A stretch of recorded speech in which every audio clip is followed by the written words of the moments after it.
Hi there, it's Rachel Martin, and you're listening to Parenting Teens Podcasts.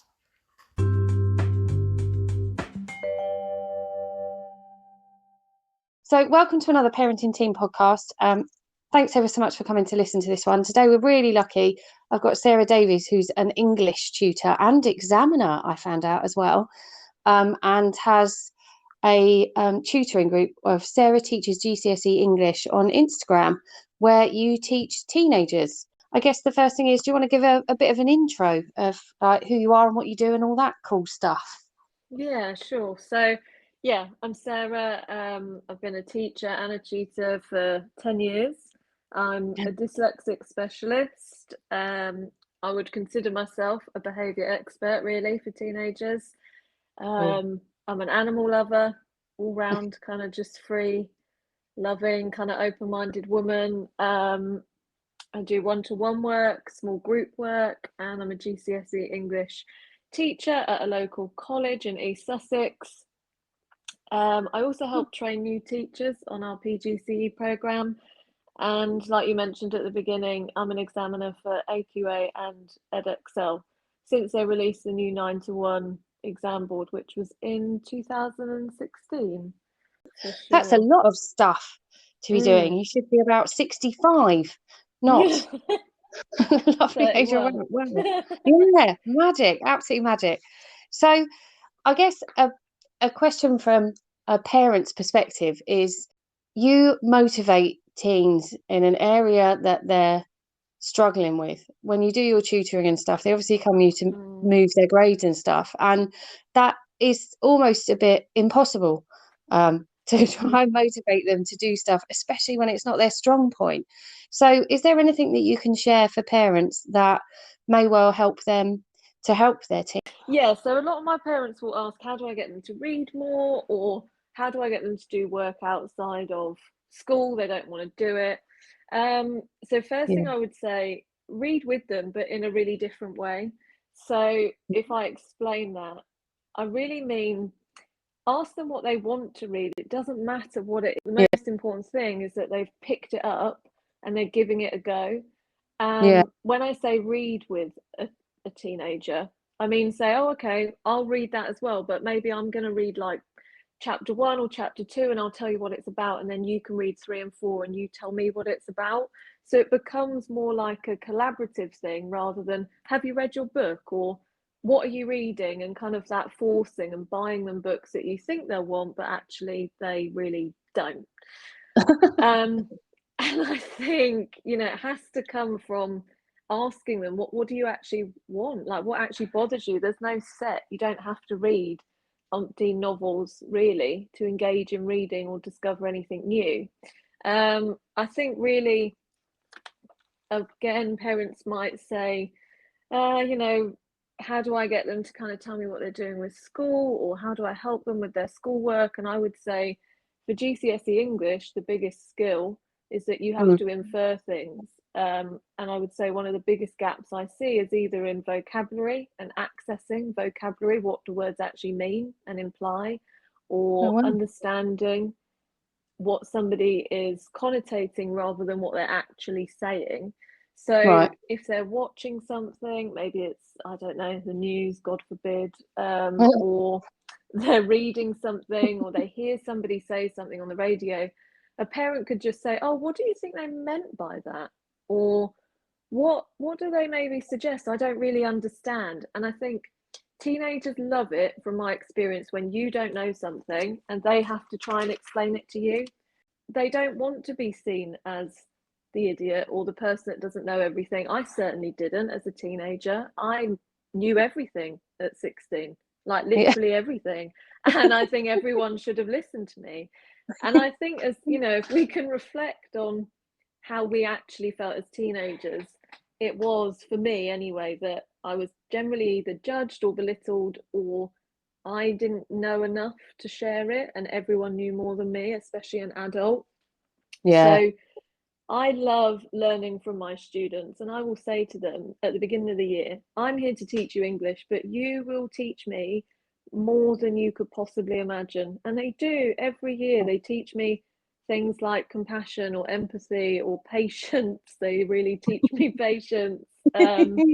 But they teach me about things that they love, you know, things that they're actually bothered about, or even things like TikTok. Or I remember a student saying to me, Sarah, Instagram Reels are like the BTEC of social media world compared to TikTok. And I was like, wow, what do you mean by that? And, you know, I just thought that was fascinating because that was her take on it. So I think Yeah, really motivating them, engage them, get them to teach you something rather than, you know, you assuming that you know more than them. I think a lot of adults believe that they could do the GCSE exams at school, but I think in reality, a lot of us couldn't. They're really oh, challenging. not a chance would I go back to do that. Not a chance.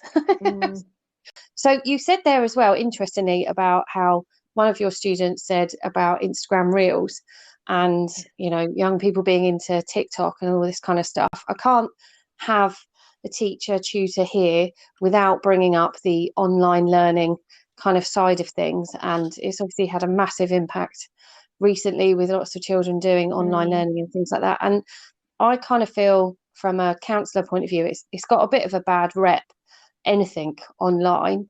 But I'd be really interested in your mm. viewpoint because obviously you would have had to have navigated this yourself, and it's a way that you work naturally with teens anyway. How do you find it, and what's your viewpoint on all the different aspects of online learning that are out there? So yeah, I completely agree with you. I think social media does have a bad rep, and I'm not saying I disagree with that. You know, I think there are lots of negatives, but there are Mm, so many uses that technology has. And I think an example would be, for me, TikTok Learn, I think is amazing. Um, I post videos of exam papers, going through them on TikTok, and the feedback from teens is brilliant. Honestly, you know, if you go through the comments, a lot of them will say, this is really helpful. Can you post examples of this? Or I just did my mock and I feel much more confident. And I think for me, technology allows me to reach the many rather than the few. Um, yeah, I also teach virtually. So everything I do is virtual, and that's in small groups. And we use technology to work collaboratively. Um, yeah, Really, COVID forced me to do that, but I'm actually very grateful because it really made me learn. And I think as long as I'm learning, I always know then I can remember what it's like for a student to be learning or a teenager to be learning. You know, yeah, sometimes it can be nerve-wracking, can't it? Or it's out of our comfort zone, really. And I think we have to face the reality that technology and remote learning, it will become more normal as it continues to develop because it's accessible, it's low cost. Really, yeah, it gives students autonomy, freedom, it's modern. You know, you can go on YouTube, watch a video 20 times until you've learned something, and off yeah, you go. It's a new way of working, really. Um, so an example might be, I have a self-led course that teaches mm, all the skills for GCSE English language, um, with all the major exam boards, but those students can access that anywhere at any time. And I think well, also teenagers like technology. You yeah, know, it has been in their life ever since they've been born, has it not? mm, So, yeah, you know, I remember growing up with a phone. I had a Nokia 3310, but hey, the phone after that always had internet. You know, so I've always had internet on a phone since the age of probably 15 myself. Our yeah, teenagers now have only ever had technology.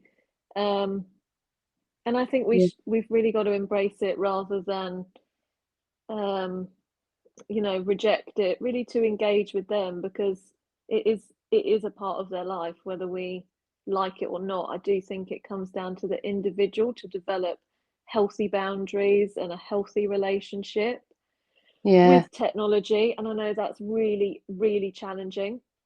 But I yeah, like to think, you know, if my students are seeing me create TikToks and in a positive way, they can see that I have a healthy relationship with it rather yeah. than a very negative one.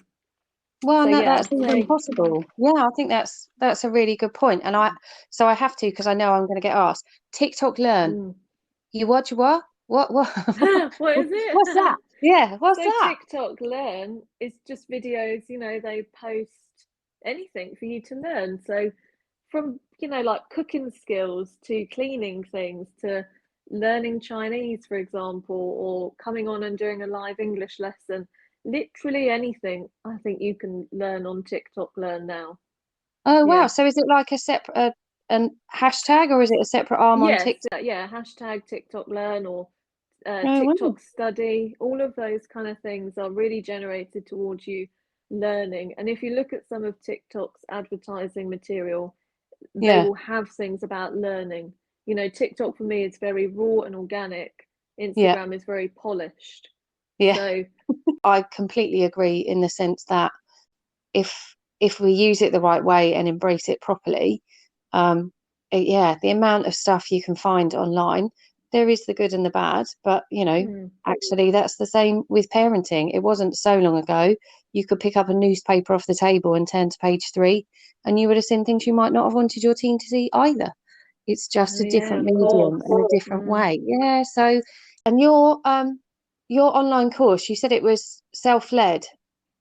So you do your Yeah, tutoring, which is obviously groups which you do, or one-to-ones which you do live, I guess, with them. yeah, of What made you think course. to move Yeah. to the self-led side of things? Really, this is about me being able to reach more. I think we have to Mm, face the reality that having a private tutor is an expensive commodity. yeah, Um, but I also think we have to face or be aware that school is one to the many, isn't it, in a classroom, especially in a state school.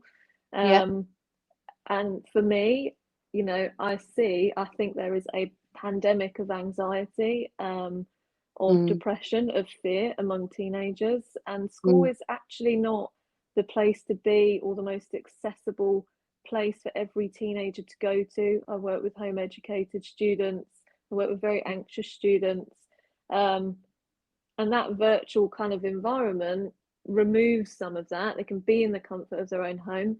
But I've yeah, also met students that are too anxious to be in a small group or even to work one to one with me every week.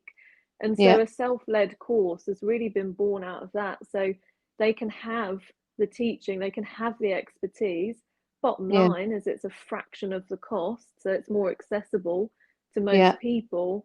Um, but these students don't go without. And in light of COVID, how much education have young people missed?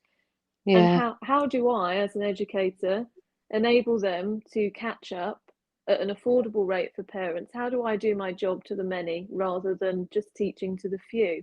Because yeah, I think that's really my ethos. I'm very led to do the job I do, but also very led to help as many people as I possibly can. And I mean, hallelujah, technology allows me to do that. Um, yeah, yes, it's really for them. It's for them to engage with and use when they want. I want to do a lesson at 8 a.m. in the morning. My mm, students want to do lessons at 11 p.m. yeah, So how can I be with them at a time that suits them, yeah, yeah. And I the reason I go in on it so much again, I think is there is definitely something to that, giving the teens the ability to control it. And Yeah. I think we're all very comfortable with structure, routine, and things like that. But especially in a world where everything has been thrown out the window, Mm, to be able to gift mm, some of that back to our teens in any way we can. And mm, if one of those things for a parent listening is to try and help their kid to move their grades or build their confidence or move that forward, mm, actually, this is a real attainable, realistic way to do it. I think there is so much to learn from taking that step to understand our teens and how mm. they connect and what works for them. And honestly, I think you've mastered it. I think you're so, so good at it. Hence why, oh, yeah, let's get you on a podcast. This will be a right win, because not Thanks. everybody's the same. And one of the other things I wanted to pick up on, and then I promise I Mm, will let you go.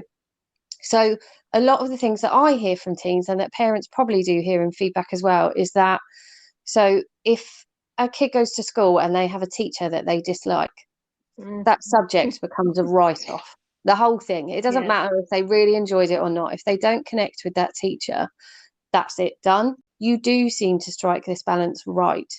So is there anything that parents can say to maybe help their kids when they're in this situation? Or is this something that you could, I don't know, suggest, or something that you do that helps teens when they come in with a detest for English in the first place? Yes, I mean, I completely agree with you. A lot of my students will turn up to do their English for, resit. I teach the resit GCSE, or they'll Yeah. come to me one to one and yeah, say, I hate it because my teacher's terrible. Mm, And you're not the first person to say, oh, you get on well with your students. And I mm, think for me, because I have most of my years have taught retake GCSE, but I also remember exactly what it was like to be a teenager. I think the key things, you've got to develop a relationship and you've got to build their confidence, because for me, they're the absolute pillars. And I mm, appreciate that some students don't get on with teachers and vice versa. And that's part of life, I think. I mm, think it's having that conversation with a teen and saying, is it the subject you hate, or actually is it the person that's standing in front of you delivering it? Because mm. if it's the delivery method, it's not the subject. And I would try and foster that love of the subject in an alternative way. So my Yeah. students don't show up to English and love English. It doesn't work like that. Mm, Um, but I would say one thing that does work is giving them some autonomy to choose what they want to do. I yeah. find that teenagers are a lot more willing when they have autonomy. Mm, So an example, I say to my private students, there's homework, but it's always optional. It's never a requirement. 9 out of 10 times they'll do it because they actually wow. start to believe they can, and they Yeah. actually want to know what their grades are. Um, but I think from experience, teenagers, they can always choose, really. And when they're praised and they see themselves doing well, they will keep trying. Yeah. So, I might say things like, I can't wait to read your work next week. I'm so looking forward to that. Or, oh, don't worry if you didn't do it. That's all right. I'll read it next week. There's never a you've got to do. And trusting, I say to my students, oh, here's my card key. Can you go down and do whatever? And they're like, you're going to give me your card key with your keys on? And I'm like, yeah, I trust you. And they'll say, Yeah. you trust me? And I say, yeah, I do. If they break that trust, then obviously I just don't do it again. Yeah. But I have to be willing to kind of make the first step, extend that. So I think it's always kind of, how else can you approach whatever it is they don't want to do? If it's let's think, if it's a detesting of history, but actually they enjoy history, then learn Mm, history in your own time. Go out and see things, go to places, ask them where they want to go for a day trip. Where might it be? What are they actually interested in? yeah. Arrange trips to other places. I think we rely so heavily on schools to do everything that Mm, sometimes we set ourselves up to fail, because mm, schools cannot provide every single child with the enrichment that they either desire or they require. But I mm, think when we take radical responsibility for ourselves and what we're doing, and encourage our teenagers to take that responsibility, it takes the pressure off. You don't have to rely on school to make everything wonderful. If a lesson is crap and a teacher is crap, well then so be it. Go and make it good somewhere else. Um, yeah. and I think, those GCSEs, you can always achieve them. Sometimes you just got to either find the right person or the right activity to kind of get involved with. I'd always recommend, if you're in secondary school and your teenager really doesn't get on with their teacher, Mm, arrange a meeting and ask them to be moved. See if yeah. they can trial in another class, try another teacher. Generally, in big secondary schools, that is an option, that is available. Don't be afraid to ask for change. Don't assume that that's the only teacher that they can ever have, because it isn't. Ask for Mm, timetable changes, ask for things to be done on a trial basis. So try it for yeah. 2 or 3 weeks. And generally, I think that starts to improve things. Yeah. I think it's nice to hear, like you say, that actually it is what happens in the world. There are things that we can try and do about it. And anything, No. I guess, that anybody can do is better than nothing. When I was growing up, I had an instrumental youth worker. You Mm. know, we went to a youth club, and he was just incredible. But he was incredible because he was so encouraging. Like, you know, yeah, I could have robbed a bank, and he would have still been like, "But you learned a lesson from it, didn't you?" You know, he was very encouraging, and I doubt he always wanted to do the things that we asked to do, but he gave it a good old go. Yeah. Um, and because he got stuck in, we would get Mm. stuck in. Yes, I was saying I was not a very well behaved teenager, which is probably why I'm very good with teenagers now. A student said to me at the beginning of term, "I've never seen a teacher wear earphones and listen to music." I thought, my goodness, Wow. you know, it's just Wow. about being human. You know, be human with your teenagers. Yeah, that's fantastic. Thank you so much. Is there anything else you wanted to say before we close off, or anything that would be helpful for parents that you usually come up against? Or do you think we've covered most of it off?